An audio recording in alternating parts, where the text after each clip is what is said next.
In the chamber this week, one week that changed our views on something for a long time. We're going back to space. We get holy and talk clerics. And we talk about one of the smallest blockbusters of the year. What?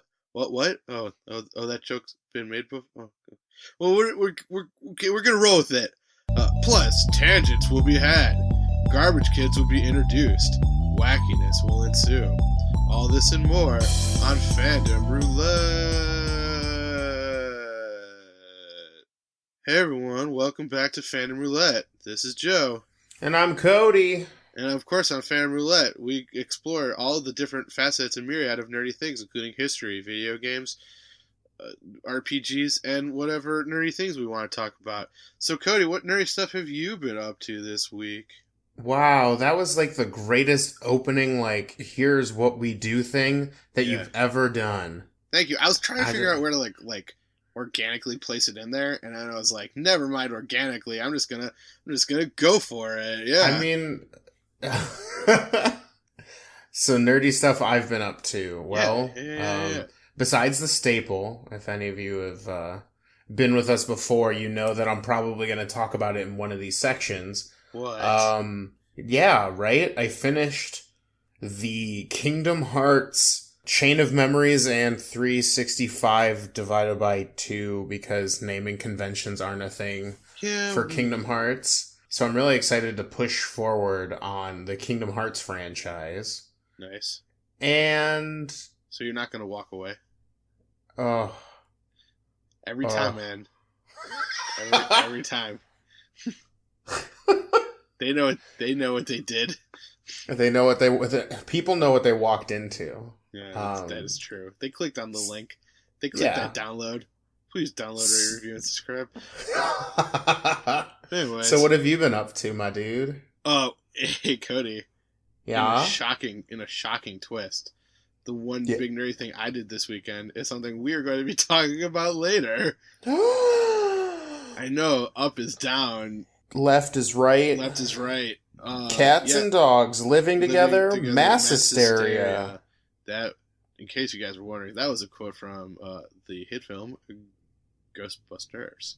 But anyway, and then outside of that, I've been kind of up to my like normal things, Star Trek and other things. So okay, recap. How far are you into the next Star Trek that you've did? Because I know you've said you've watched it, but I don't think I know like where you are. I am in season 3 of Deep Space Nine, which is technically the 4th show to come out in the Star Trek universe, except that the canon of the animated series is like nebulous at best. Okay.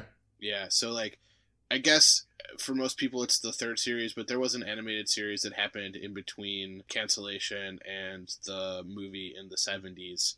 And then there's like whole kinds of movies and stuff as well. But yeah, I'm in season 3 of Deep Space Nine. It's still pretty good. I mean, it's very good. The episode I watched was like fine. So like I kind of put it on the back burner a little bit, as I kind of juggle a million other TV shows that I'm watching as well. So yeah. Dude, I totally get that vibe. I'm like trying to juggle like playing D&D and playing video games and like watch, because like I want to watch Steven Universe. We hit the end of season 4, so we have caught up to Hulu. And now we need to jump over to Amazon or whatever ambiguous Damn, our lives are software. So hard, Cody. I know, right? We live very difficult lives between... God, we're going to sound like such assholes in this opening. Cody, I forgot. There was another thing. What? Attack on Titan Season 3 premiere happened on Sunday. I watched the first half of it, and I was waiting for somebody to get on to play the thing that we're talking about in the video game section. And, I always forget that the first couple episodes of Attack on Titan in a new season is a little, like, heavy on, like, the story and, like, trying to figure out what's going on before it gets into, like, actual Titan shenanigans. They do some serious table setting, but The ending of the first episode is the hypest shit ever. It is? Okay, I will not like tell you I'm what at happens the because I don't want to spoil it for you or for our good listeners. All I know is yeah. that Joel and I were watching it and we like looked at each other and like we literally like screamed, and then we had to go back and rewatch it because like I couldn't believe what was being placed in front of me. I was so excited and it was so hype. But anyway, nice. No, we'll have to talk about it at some point. Attack on Titan. It's very good. Yes, that was my one sentence review of Attack on Titan. It's very good. And a little fascist. But anyway. Oh well. So, hey Cody, do you know what week this is? If we get it out at the normal time, and if not, then do you know what week last week was? If you would have asked me this literally 20 minutes ago, I wouldn't have. But it's Shark Week. Oh. Damn it! I'm sorry, Cody. It's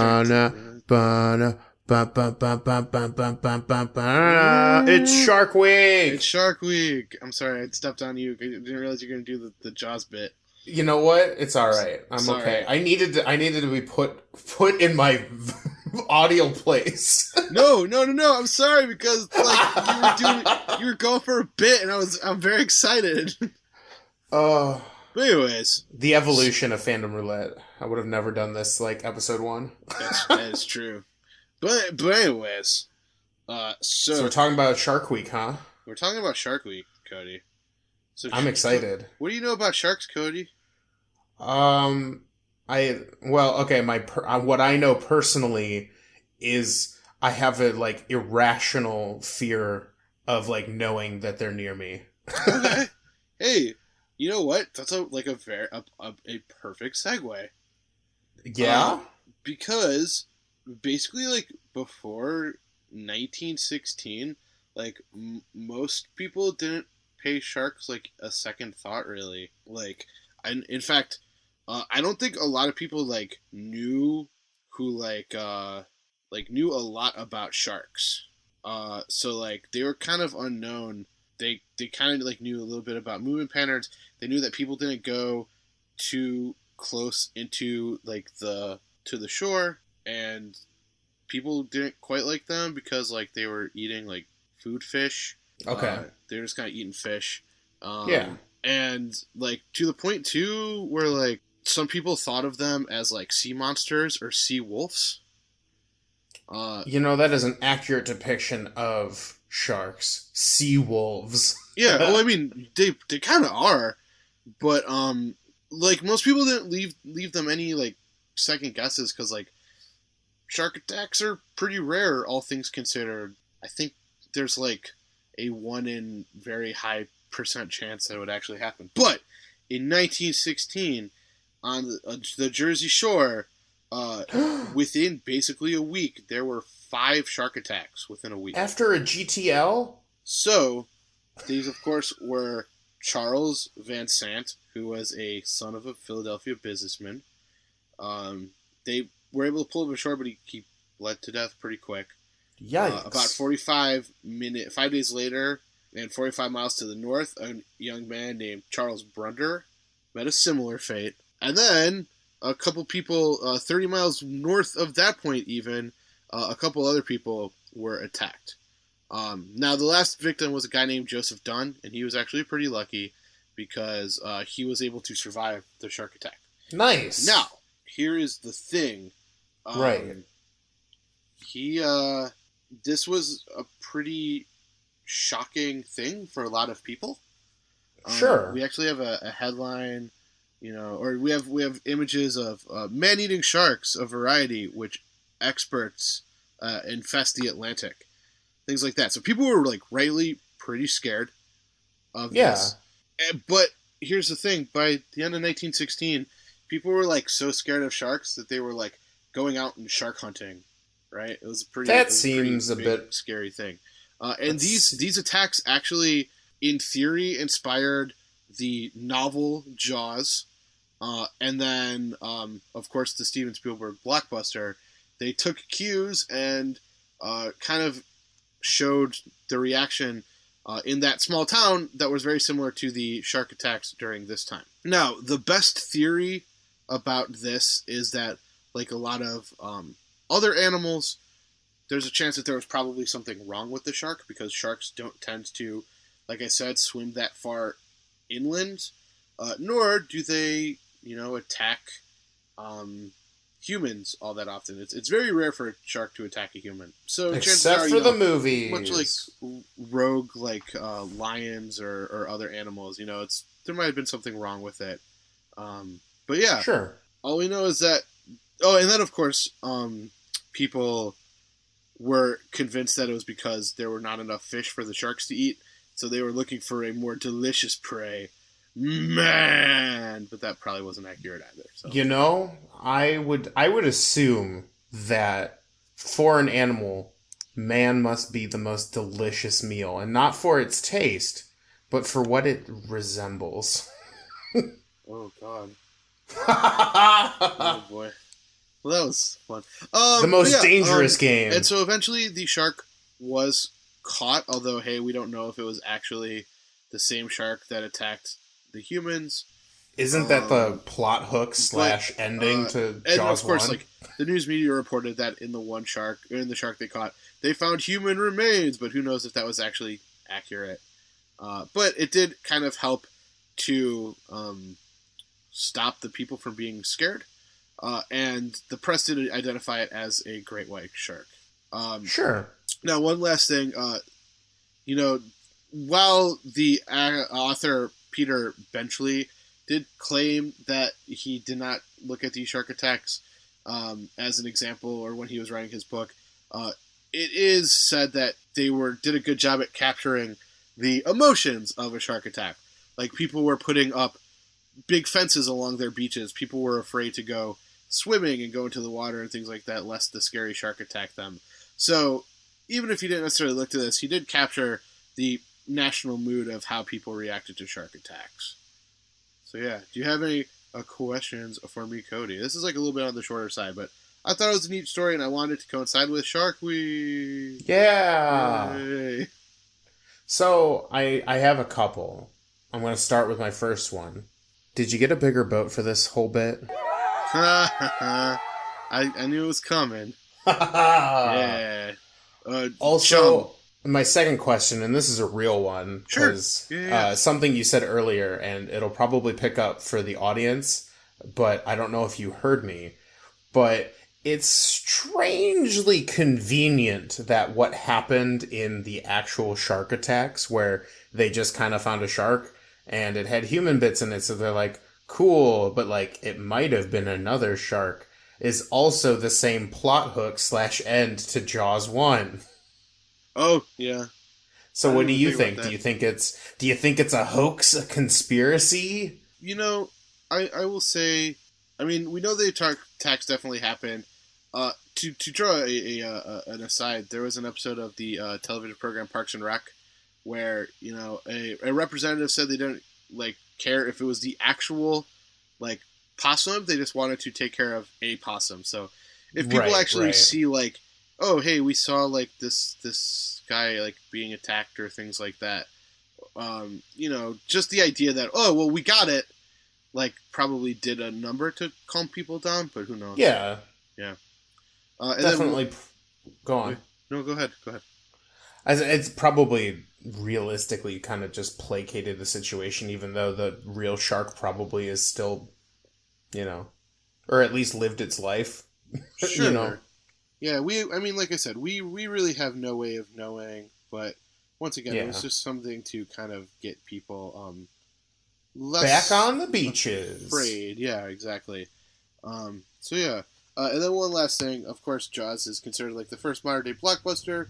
Yeah. And Steven Spielberg learned a lot of good lessons from that movie, mainly that he wanted the shark to pop up all through the movie, but he had all kinds of problems with the shark robot.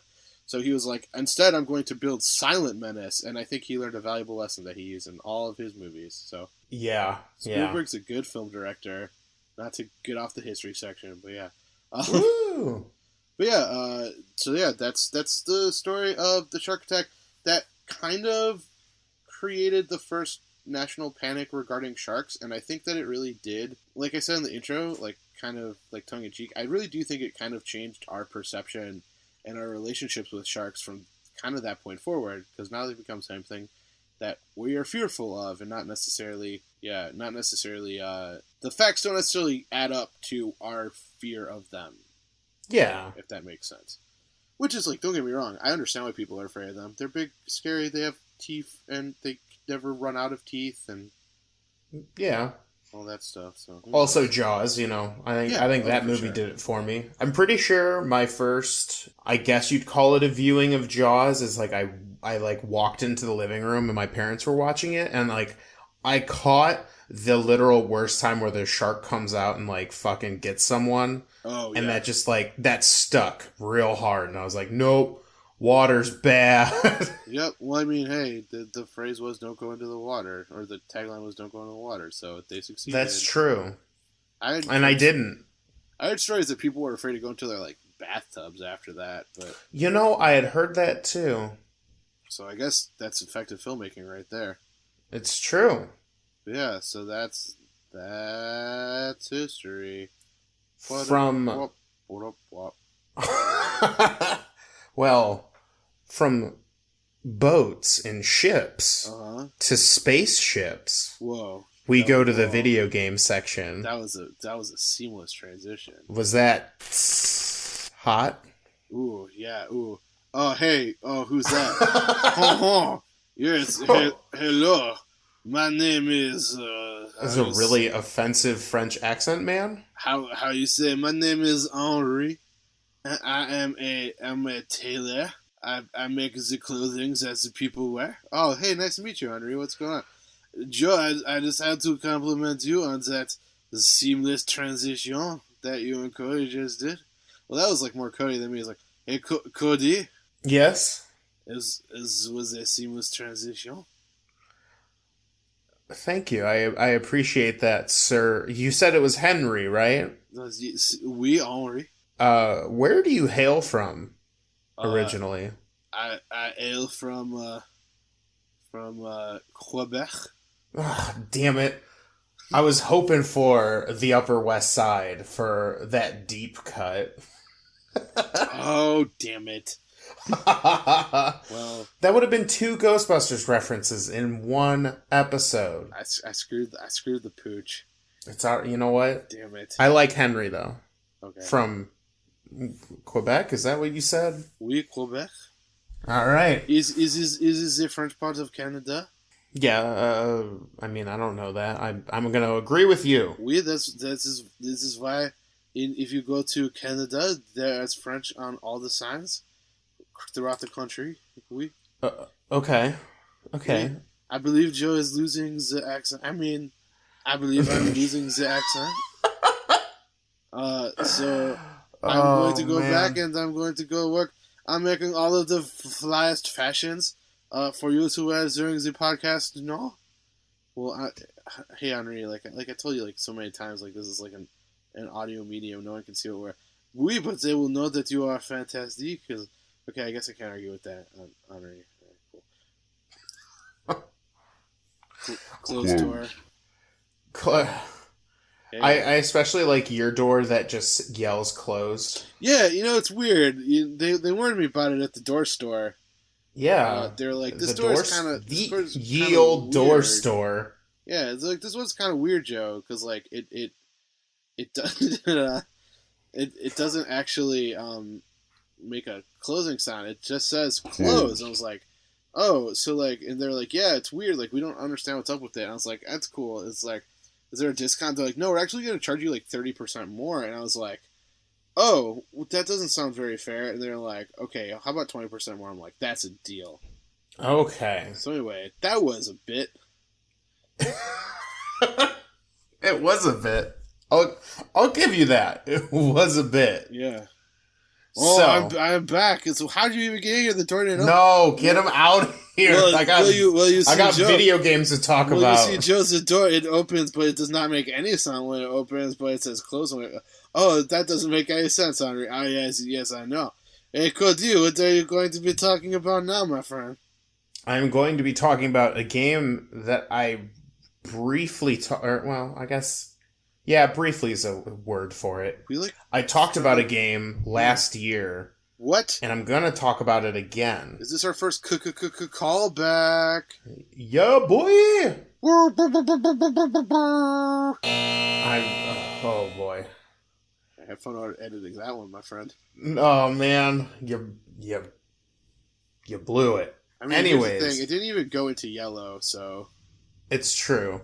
So, earlier, it was either last year or very early this year, I talked about No Man's Sky.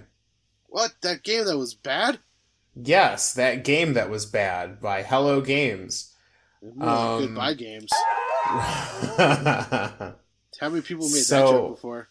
I mean, probably everybody on the internet. Okay, good. I'm glad that we're part of that community. Yeah, so... The internet, it's a community.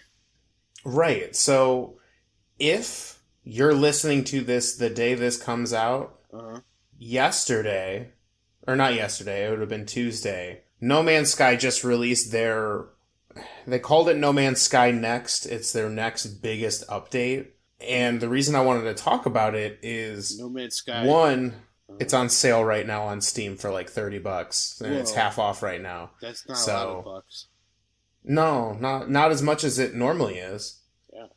So everyone remembers the space exploration game that kind of fell on its head because wasn't very good. It was the biggest disappointment of the year. Yeah, it was a little disappointing. There were a lot of promises, and it felt like the game didn't come out when it should have. Sure.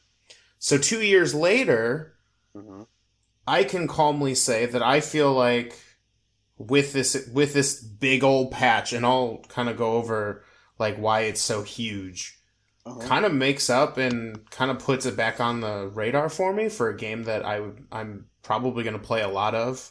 Cool. So they added multiplayer finally. Oh, so what? Yeah, you can actually play with people. So what you can say now is No Man's Sky 2: There Amended This Here Sky. Yeah.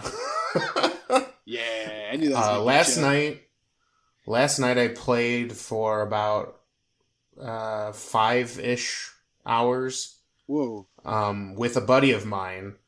And man, I'll tell you what, there is something really refreshing about being able to play the game with somebody. I can imagine. Right. So on top of multiplayer, they added more base building options. Cool. Nice. So there was an update, I think last year. I think it was called the Foundation update, and that kind of added the build a base mechanics to it. However, it was very shallow and limiting. Well, they removed all that shit. Okay. And now there's a bunch of new parts. You can build pretty much anywhere you want. Like if you find a plot of land, you're like, this looks good. Boom.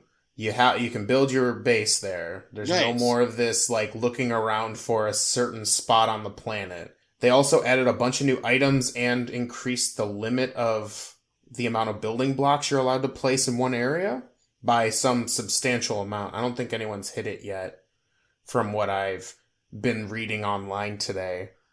So base building has really been overhauled even more than it already was, which is like a nice little, like, what's the word I'm looking for? It's just another enhancement to the game that I think it needed. Okay. You can also build multiple bases, which is pretty cool. Like, you're not just stuck with the one. And you can build portals to all of them. So, like, you never have to feel like if you've built a base and you're like, oh man, but I really want to explore more of the universe, like, don't worry, because you can just teleport yourself back if you build another base, and so on and so forth. So you got multiplayer. You got the base building. I know this doesn't seem like a lot, but they added third-person mode, so you can finally see the person you've been playing, which is, kind of your staple, like, human astronaut with, like, the big old suit and all that. They also added character customization, so not everybody looks the same, and there's like a lot of options and color combinations that allow you to play the different... Because I talked about it before, there's 3 races in the game on top of... So like there's technically 5 but like the three main ones, and then your race, like the one you start off as, and then there's like this like story race that they added later. So like you can be any one of those five. You can change your colors. You can change your helmet, your armor, your backpack. Like it's pretty extensive for a game that at literally days ago I could not see my character. Uh-huh. They added, and I don't know how much they've added. So I didn't really keep up with the last patch that they added compared to this one. So some of this may be like kind of rollover or enhanced, but they added Starship Freighter. Like you can have a fleet of spaceships now, and like they can go off and do quests to get you more money or resources or technology.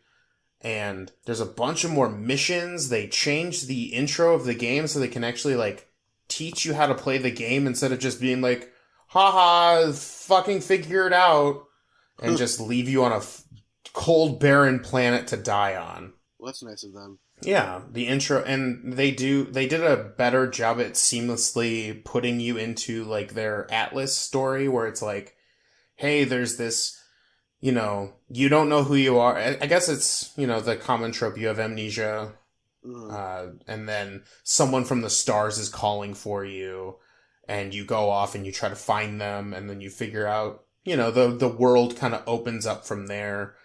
I know before they added some, like, kind of rudimentary missions, but they added on top of that. And if you own a freighter, which is like the bigger ship, you can get basically kind of group quests that are really hard to do on your own. But if you have friends to play with you, it's super rewarding. Like like the money amount and how difficult they are like drastically increased, which kind of increases the want to play in this multiplayer space. Uh-huh. They added more space stations, and I know that seems crazy, or maybe it doesn't, like, maybe if you don't know anything about No Man's Sky, but like originally the space stations were very boring. They were, there was probably like at best 5 people on any given space station, and the world felt very sparse. Yeah, like how would anyone survive in such a sparse area? Well, now the space stations have a ton of people walking around, and there's vendors, and you can sell and trade things to get technology and more resources that you're looking for. Like, and this is all just parts of it. Like, I could go on and on and on and on about the upgrades that they made to the game, but like, they visually updated things. The game looks prettier. They reset the universe, and they added like different planet types. Like they added planets with rings and these, crazy environments. The fauna like looks like actual fauna now. I don't know how to describe it other than like they add like their textures and just the way they generate feels like visually it like feels real. Like I'm like, oh yeah, I could believe that. The animals have gotten better AI. Like they're more resistant to like being like, oh, I'm just going to come up to you and then get blasted in the face. Like oftentimes, unless they're predator animals, they'll like run away. And if you like feed them, like they'll call out and like other animals will come to you and stuff. Like there is just so much more now. I could see myself easily putting another 30, 40 hours into this game. And I will say this. Yesterday, the game was number 1 on Steam. Okay. And which is crazy for a game like this. Yeah. It's also 50% off. Nice. There is a note of warning that I wanted to get out before people are like, oh yeah, I'm going to go and buy this. There is a particular version of the game, which you can get from GOG, I believe, which is another, like, kind of alternative to Steam. Okay. Unfortunately, right now, that GOG version of it does not have multiplayer attached to it. Okay. However, Steam does, and it's on a good sale. I hope the midweek sale is still going when this episode goes up, because honestly, I think it's worth $60 now. It is definitely worth 30 that it's going for at the moment. Well, that's awesome. Yeah. If you don't believe me, I would watch some people play the patch for sure. Because, I mean, even I would have been okay with it just being like a multiplayer update where it's like, all right, people can play with each other now. But they just added so much. And according to Hello Games and Sean Murray, they're not done. They're going to keep adding more content, I guess. The what it is unclear, but I'm really excited to put more hours into this game. Well, that's cool because it sounds like the promise of that game was pretty great. Yeah, because right now it's like a really good vibe. Like it's not too intense where it's like, holy shit, like I need to like put a lot of like my brain power to process all the things that are going on right now. Like it's super chill. It's fun to play with people. Like I'm super excited for this game. After putting in 5 hours, I'm gonna put in more. I'll update as I continue to play to make sure that it still is kind of giving me that like yeah moment to it. Good, awesome. Yeah. Do you have any questions, or did my comprehensive ability to talk about a video game cover it all? I mean, I'm just excited to see that it's finally becoming what they promised it to become, because it sounded really cool in theory, and then in execution obviously it was kind of like not the greatest. Which I think it's a really nice way of saying that, but yeah, I mean it's just cool to see that it's finally becoming what it could have always been. So yeah, I'm excited about it. I definitely a cautionary tale of the hype train. Sure. Well, and I think it's also probably a cautionary tale of it's like, like, hey, if it's not done, like, don't be afraid to push it back, Yeah, I hope this gives publishers and developers. I don't want to like single out anybody because I'm sure it was a joint effort amongst the kind of initial failure. Yeah. But I do think there is something to be said about games who push back in order to produce a game that is worth the wait. Sure. Rather than releasing an early game that's shit and then, having to put a bunch of patches and all that stuff. Well, and also good on the production company to give them the chance to keep like tweaking it, as opposed to just like abandoning them out in the cold. I don't know what happened. Oh, maybe I'm wrong. I don't know if because this also marks the initial release for it for the Xbox One. Oh, interesting. So I actually have no idea if Sony Entertainment or Sony Interactive Entertainment is still part of it. Huh. Maybe not. So question mark. Anyway, but yeah, that's my video game section. That was good. I liked it. Yeah, me too. Shall we middle section it up? You know it.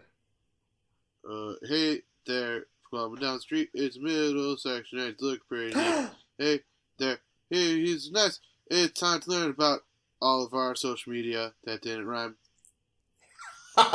So anyway, welcome to the middle section. Yes, welcome, guys. You made it. You did it. You made it this far. Don't turn it off yet. We have more things to say in the back half of the episode.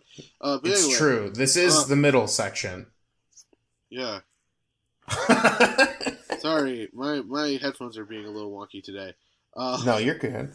So yeah, if you want to get in touch with us and give us feedback or talk to us or join in through the conversation, there are so many ways you can do that. And by so many, I mean two. If you want to go to the Twitter, where I will be posting like tweets and episode announcements and such, please go to fandomr_podcast at twitter.com. Yeah, at twitter.com? Yeah, right? I think I don't know. Yeah, it's .com. Guys, I am a Twitter noob. That's why Joe's taking on this, so I don't know how the whole Twitter thing works. Yeah, I mean, it's kind of a daunting thing, because, like, hashtags are scary, but... Sure. If you're running more at my speed and all the social medias got you down, but you still want to get involved, I get it. We get it. So we opened up an email account to listen to all your questions. Yeah. You can find us at fanroulettepodcast@gmail.com or www.fandomroulette.com. And if you scroll all the way to the bottom, you can fill out a form with a question, a comment, or a concern and get to us that way. It's been how do you make such good podcasts? Right? Anyway. You know what? Unfortunately, that's a trade secret. Yeah, sorry, yeah. We gotta keep that. But anyways, and hey, Cody. Yeah? Are we on iTunes? You know what? We are on iTunes. We are also on SoundCloud. What? We are also where you normally get your podcasts from. Yeah, so why don't you like us or rate us or review us or subscribe to us? Yes. Or download and us. Definitely share to your friends because that too. You are what keep us going. Yeah. So anyway, thanks so much for listening. Yeah. Little section. That was a good one. Yeah, I was going to go a little minimalist on the end. You know, I like that, though, because you put a lot of effort in there at the beginning. We want people to experience that goodness at the beginning, but then... how much effort I put into it, like... I know. You've been training every day since the last episode. Yeah, I But before we go on... I trained in Italy. Hey! Oh god, that was a big spike. Wow. Hey, what? It's me. It's just a music teacher. Oh god, it's not very cool. Oh my god, what? Yeah. Hey, yeah, it's me. My name is Luigi. But not the Mario brother. There's two. Hold on. Are you telling me that in this universe there are two human beings named Luigi? No, my name is just Luigi. Oh, I heard Waluigi. No. It's not the Waluigi. That's how you say it, and it's untranslatable Japanese pun. Oh, got it. Yeah. But Waluigi, I gotta ask you a question. No, it's just Luigi, but hey. Oh, yeah. It's gonna be stuck. So Luigi, I got a question for you. What is it, paisano? Do you smell that? Oh, Oh man. Oh, that's terrible. That's true. Guys, it's a garbage kid. Oh, no, it's good. I thought you were talking about my mama's sauce recipe. I was gonna have to take you in the back and put some cement shoe. Oh, that's not funny. Wow. Yeah, hey, I'm Italian, so I can. Oh, that. Oh well. I didn't finish then. the thought, so no one actually knows where I was going. Maybe he was just gonna. Maybe he was. Hey, Cody. Maybe he was finishing your driveway. Oh well, that would be very nice of him. Yeah. We're actually in our parking lot. We are getting the cement redone, so that makes sense. Yeah, so that's what Luigi's doing. He does gonna put cement shoes on you because that's an offensive Italian stereotype. Yeah, that really is.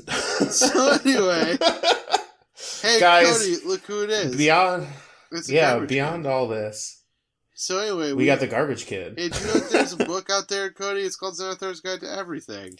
Wait a minute. Does it have everything? I mean, it has a lot of things, but they're still coming up with supplemental materials. So, damn it. See how I turned the bit? I love that turn. That was a good turn. Anyway, I wanted to introduce... Oh, so yeah, in Xanathar's Guide to Everything, they have, like, tables, and you can roll on them, and it creates some interesting... So if you ever want to create a character from scratch, this is how you do it. Yeah. And I'm going to introduce you to my friend, Midnight Lance Hunter.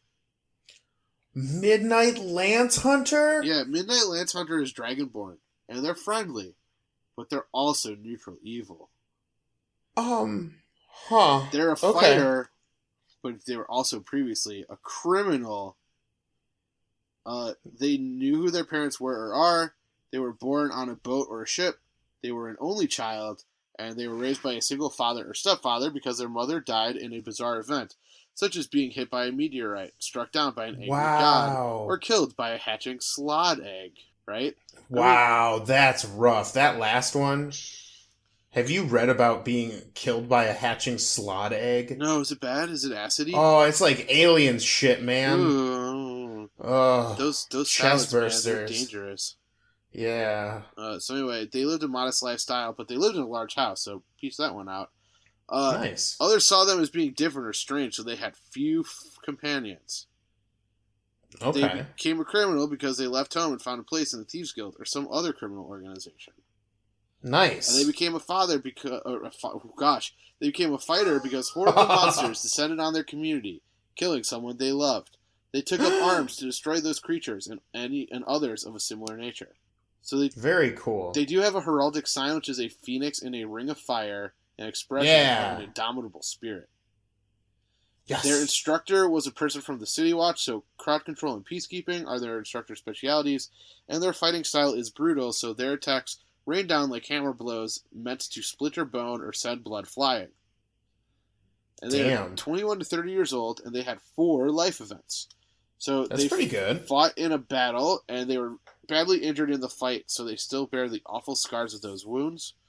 They fell in love, got married, and had a child, and they made a friend of an adventurer. And I'm going to think that maybe that thing that made him become a fighter hurt either the child or the wife or the spouse. Okay. Yeah. Actually, you know what, Cody? This was weird. This was kind of a weird one where like everything rolled to be like, yeah, I guess I'd probably be neutral evil too. You know, after listening to it, the alignment totally fits for what I've heard thus far. Because when I rolled it, I was like, oh god, evil. Like, sometimes those don't add up, so it's like, I'm neutral evil, and I became a cleric to benefit all. And it's like, oh, okay. Oh, just like those evil characters like to do. But anyway, so yeah, that's Midnight Lance Hunter. Nice. Crinkle, so for all of you... Swish. Nice. For all of you who are like, hey, why do we do this? Yeah. We do this for you. We make an NPC every week so that you can have fun with all the shenanigans that we like to roll out for you. Yeah. And hey, if you ever use one of these characters as an NPC, let us know. We can maybe make it like a Garbage Kid Returns, and you find out what that Garbage Kid actually did in the world. Yeah, oh, that would be dope. That would be a lot of fun. If anyone's using these characters and has like an adventure or even just a little bit of like what they did, oh, I would totally talk that shit up. Yeah. That would be hilarious. I'd love to see. Oh my god, that'd be so good. But anyway, hey Cody. Yeah. Do you hear that? It's the sound of a school bell. Because I hear it too. We're in class. Oh, man. Yeah. Joe, I've been out of class for, like, years. I don't know if I can make it. Oh, I'm sorry, Cody. Well, so anyway, as we were, like, going around this big, beautiful world we call it role-playing games, we wanted to talk a little bit, because, like, we did that episode where we just kind of, like, plowed through, like, classes at, like, a breakneck speed. Yeah, it was pretty reckless. And I think we both said some things that, I think I might have been a little meaner to fighters than I probably should have been. You know, yes. Much like people evolve, Fandom Roulette also evolves. Yeah, no, I agree with that. We have a change in opinion from time to time. I used to think that No Man's Sky was bad. Now look at me now. I used to think that pirates were awesome, and now I think they're even more awesome. Yeah. Oh.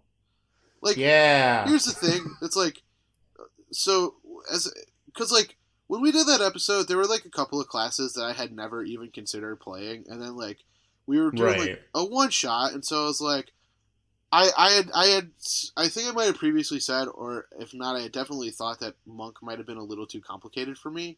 And then I played a monk character and I ended up really liking it. So it's like, I think that there's something to be said. Like, all the classes, everyone has a certain play style. And, like, I think fighter is, like, a perfect play style if you want to be, like, a protector or, like, a champion or, like, the kind of glory guy, Yeah. So we wanted to, like, go in and talk a little bit more in depth about, like, the classes. We're not going to do this every single week. We might do, like, maybe once a month or so. Yeah, we're definitely going to spread these out. Space it out nicely.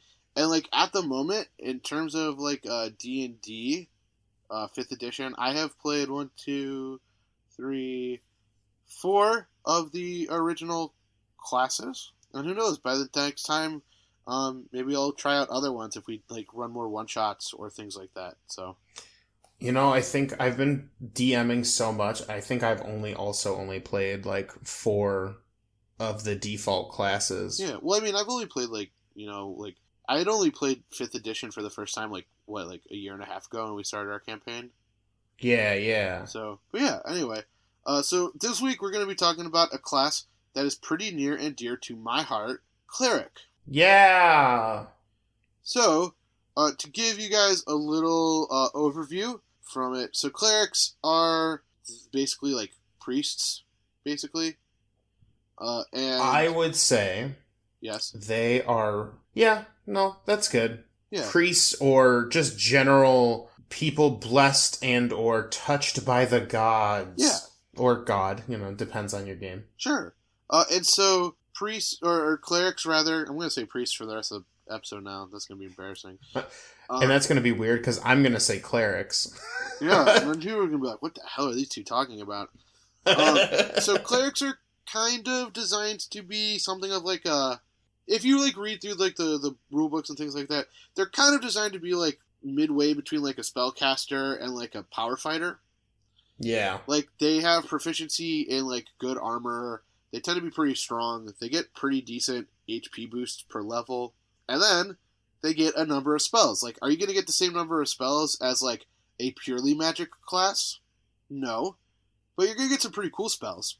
And not only that, but your spell list can change daily because of your kind of divine casting feature. Yes. So not only do you have access to set amount of spells, but you can just constantly change them in and out, which creates a very interesting dynamic for clerics. Yeah, so basically as you're looking through the player handbook, there are some things that like kind of look a little daunting. For sure. But before we jump into that, how about I start off by talking a little bit about why I wanted to play a cleric. I can dig it. Let's do it. Place to start. Okay. So, yeah. Like I said, or I might even have said before, I played like 3.5 for a little while in college. Then we tried out a couple other systems and things like that.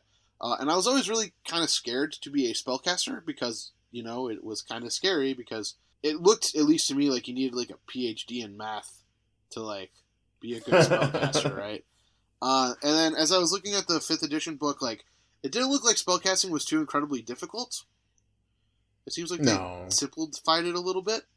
Yeah, for sure. And then, as I was looking through, it looked to me like clerics were a nice balance between spellcaster and fighter, like I had said. So I had this idea where it's like, well, if I don't like spellcasting, then I can just fall back on basically my hammer, basically, and run up and be a frontline fighter like I'm used to, because I like to play barbarians and like other like attack oriented classes, not necessarily magic classes. Yeah. And so I built Umgrom, and I absolutely love it. So I started off as a life cleric, and then I changed over at one point to a trickery cleric.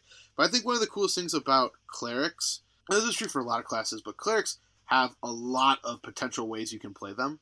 Because there are, like 10 domains, at least in the original book? Yes, there are a lot of domains, and they basically give your cleric a, we'll say an edge to a certain way of playing. Yes. So, you said life cleric. Life clerics get a lot of bonuses and kind of buffs to healing and keeping people alive. That's kind of like their bread and butter. Whereas your current trickery cleric, and you're going to have to remind me, what are they particularly good at? So they can invoke duplicity, which is they can like make multiple versions of themselves. They also, and this is true too, the different domains can sometimes give your cleric access to spells that aren't necessarily cleric level spells. Yes. For instance, as a trickery cleric, I can cast like Blink, say, which means I can open up a pocket dimension and like run through it like Nightcrawler from the X-Men.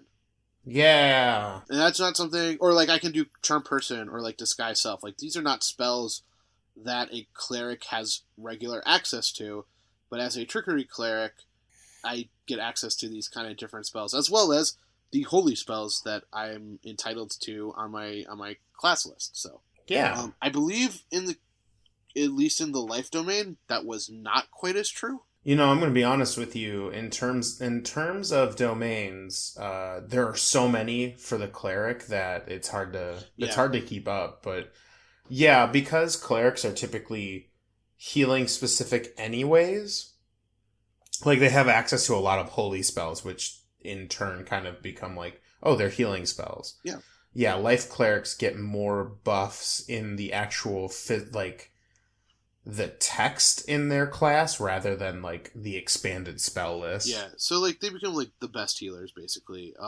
Yes, they become ridiculous healers.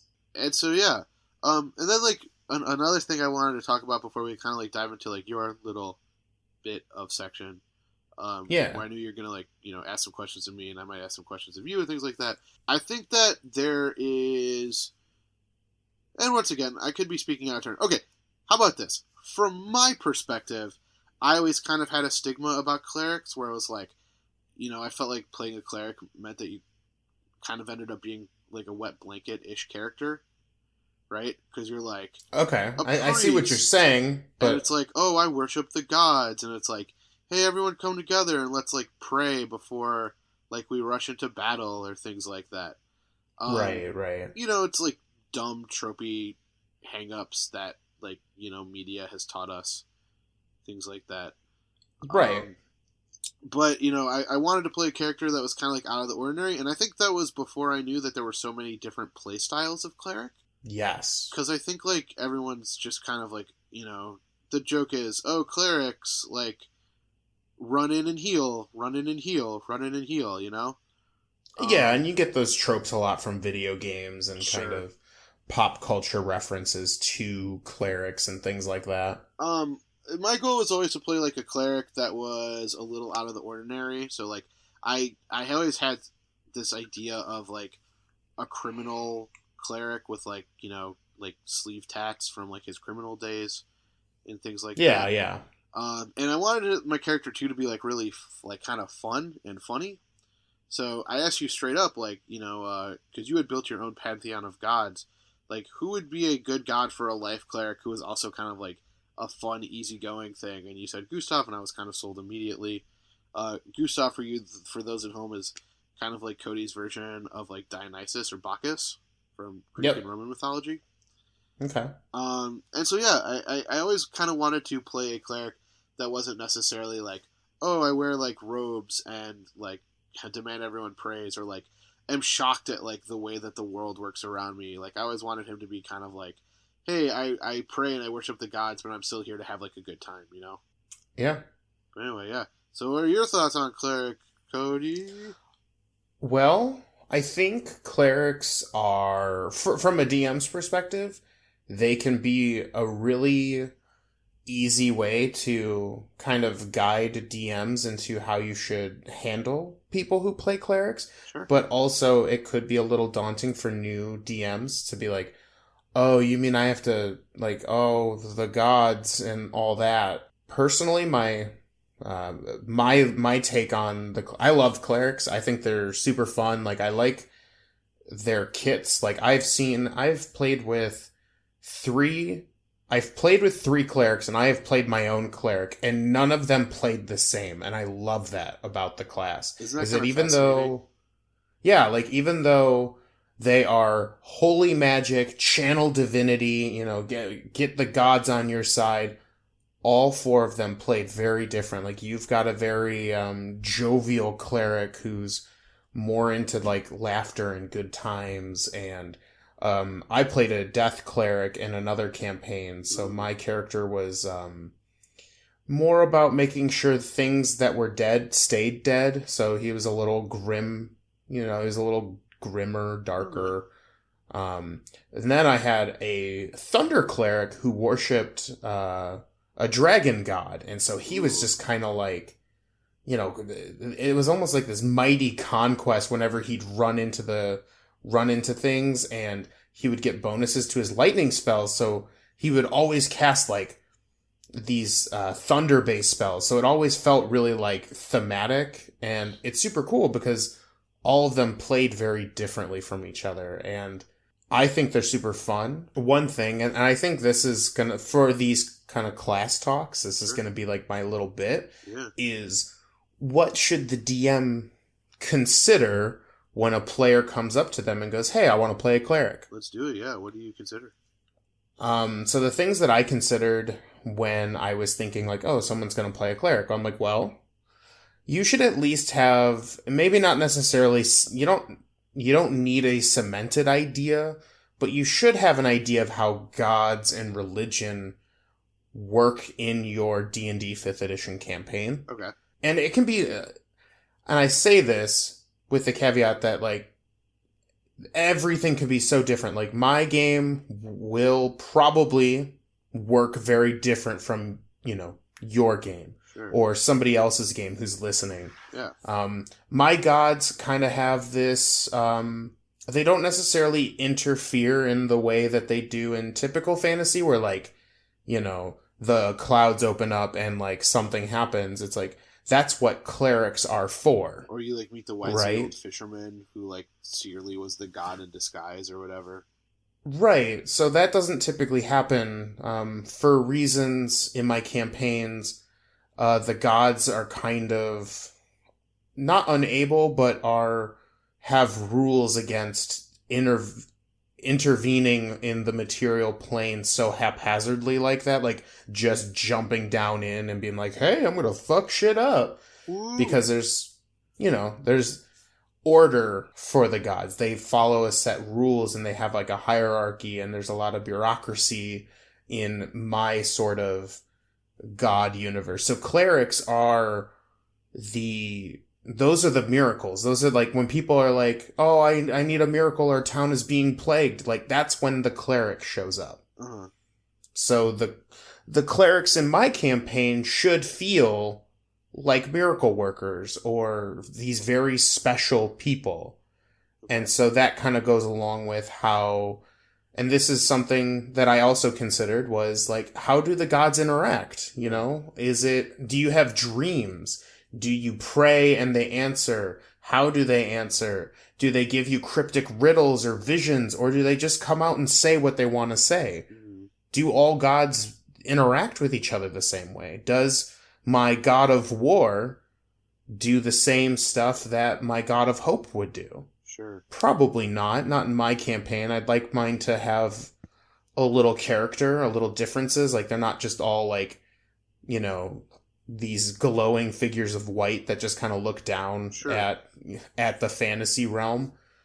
But those are things to consider. Do you play with the multiple like pantheons? Like, the Dungeon Master's Guide and the Player's Handbook have a list of the Dungeons and Dragons universe gods from like the Broken Shores and Faerun and I believe Eberron. But they also have like, at least in the DMG, they've got Norse and Egyptian. Like, how do those fit in your game? Yeah. Do they fit in your game? Is your, you know, maybe you have a fantasy world, but everyone follows the Egyptian gods, and, you know, you flare them up the way you want. Sure. Those kinds of things. I like to, and like I said before, that took me a really long time. That was me playing with Joe, who was a cleric, for a year and a half, almost 2 years now. Yeah, close to it. Well, yeah. Yeah, so after 2 years, I finally cemented how I wanted them to act.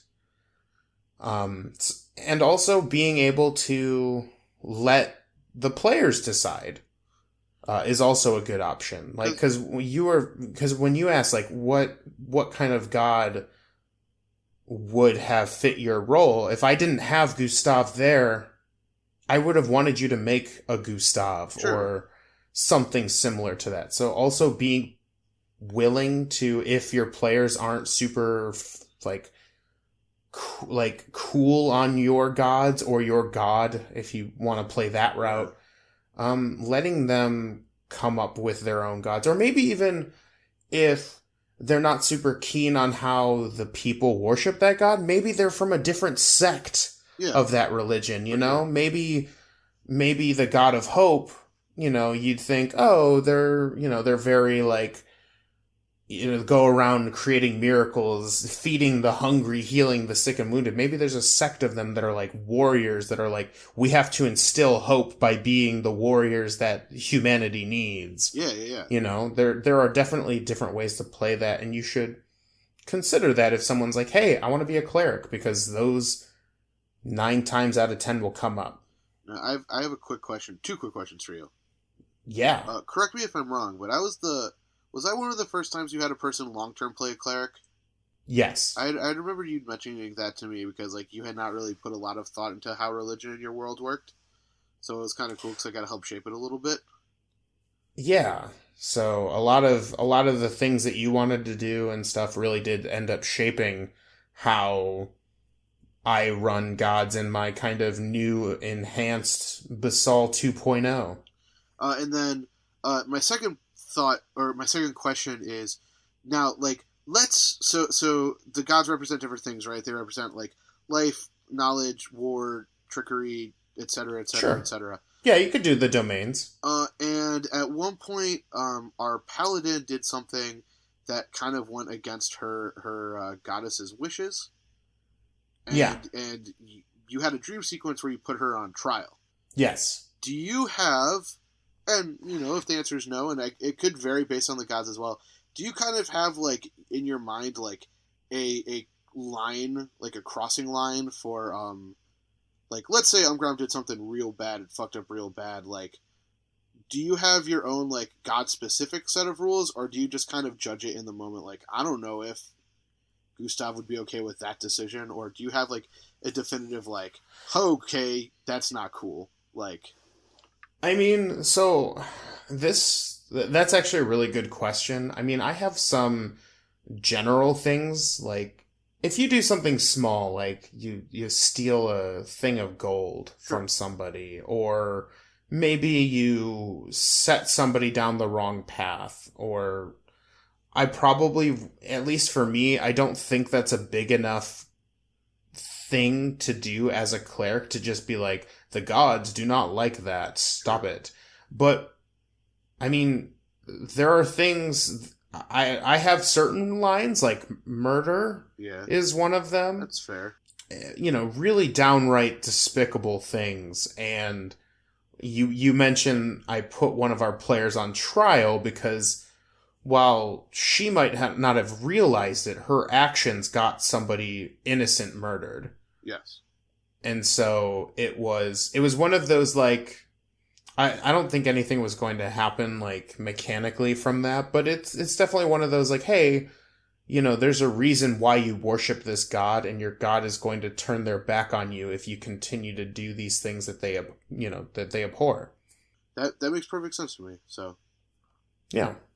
So that's what I would do in that situation. Cool. Any other thoughts on clerics? I think clerics are super fun. I would agree. They get access to so many neat spells.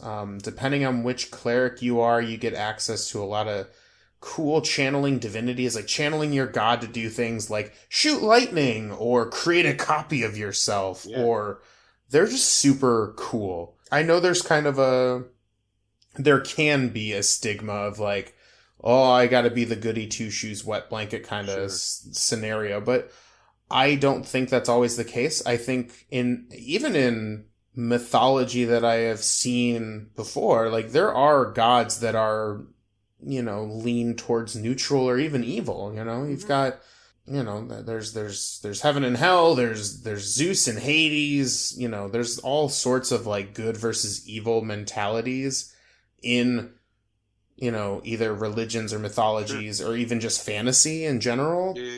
That if you don't want to play that stigma, there are plenty of options to change yourself, especially with the way mechanically how they work. Yeah.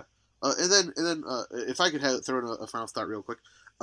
So, my character accidentally kind of ended up, and there'll be people who will call me on this, by the way. I almost guarantee it, like in our party specifically. But Sure. My character accidentally ended up kind of being like a character from a fictional book I really like called The Lies of Locke Lamora by Scott Lynch. And in the book, like, the main character is a thief and a criminal, but he's also a very pious devotee of the Nameless 13th, who's like the god of thieves. Okay. And so, like, the more I thought back on it, I was like, oh man, he's kind of like a cleric in a weird way. And so that's why I say, like, I will say I accidentally created a character like him. And obviously they're not one-to-one comparisons or anything like that, because, like, sure. he doesn't have magical powers or anything like that. But it's just this idea of read through the different domains, because they're all really kind of cool and unique, and clerics don't have to be healers. I think that's what the hand they're often dealt. So, that's true. Yeah. Yep. And so clerics, they're pretty cool. They are pretty rad, and I think what I would like to do in the future is just go through all the classes, go through them again, and then maybe a year or so down the road, like, revisit for sure. Our conversation, because we're gonna play so much Dungeons and Dragons before we get to the end of this kind of class talk, if you will. That is true. I think we're gonna have some even, like, we're gonna come back to this for sure. 100%. All right. Do you want to do a really quick, maybe like a quick overview of Ant-Man and the Wasp, and then maybe go into it more in depth next week, because we're getting long. You know what we should do? We should save it for next week. Okay, that works for me. I kind of want to talk about it in detail and why I like it versus some of the other stuff I've seen. All right. But for listeners, this is Ant-Man versus the Wasp. Your homework, if you haven't seen it yet, for the next episode, you should definitely try to go see it, because it's really good. Can I say one quick thing about it? Yeah. I remember watching an internet review show that I like, that made some joke after Infinity Wars, which they all really enjoyed. Who wants to go see Ant-Man and the Wasp after seeing Infinity Wars? And let me tell you, it's fun and it's delightful, and it might rank up there as one of my favorite Marvel movies. So I think it's a nice little like sorbet palate cleanser from, like, the very intense like main course that was Infinity Wars. So that's a good, accurate description. Yeah, for sure. But thank you guys so much for listening to this episode. Give us feedback if you tried out Cleric and you like it. But go back to the middle section and check out all the fun stuff that we talked about. And thank you guys so much for listening. So signing off for Fan Roulette, this is Joe. And I'm Cody. And as always, stay nerdy. Stay super nerdy.